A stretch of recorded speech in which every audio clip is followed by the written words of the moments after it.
নিতাই, নিতাই রে, বলেন বাবু। তুই কি কখনো এমন গিরগিটি দেখেছিস যার পিঠটা ফুটবলের মতো? গিরগিটি তো মেলা দেখিছি গায়ে, তাই ফুটবলের রঙের গিরগিটি দেখিনি বাবু। তাই কি জানেন বাবু, গিরগিটি তো রং পাল্টাতে পারে, কখন কি রং ধারণ করবে কে বলতে পারে। তা বলে ফুটবলের মতো হতে হলো ওটাকে? পৃথিবীতে আরো কত কি তো ছিল রে, হ্যাঁ? ব্যাঙের ছাতা, কমলা লেবুর খোসা, নলেন গুড়ের সন্দেশের রংটাও তো ভালো, তাই না রে? সে আর বলছি বাবু, হাতছাড়া গিরগিটি তোরে ফুটবলের মতো হতি হলো কেন? মাটির কলসি হতে পারলিনি?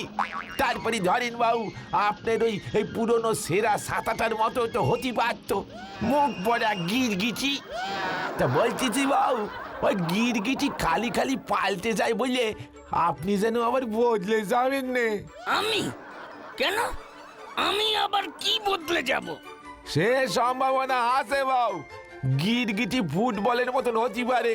তো কাল সকালে উঠে দেখবো ফস করে আপনার ডাঙার ফুটবল কোচ থেকে জলের সাঁতারের কোচ হয়ে গেছেন। নিতাই, ফুটবল আমার রক্তে মিশে আছে রে, ফুটবল আমার রক্তে। এ রেতের বেলায় আর রক্তারক্তি করে কাজ নেই বাবু, ঘুমন দেখি এবারে, নয়তো বায়ু সরে গে আবার সারা রাত ধস্তাধস্তি করে কাটাতে হবে। আমার ঘুম পেয়ে গেছে বাবু।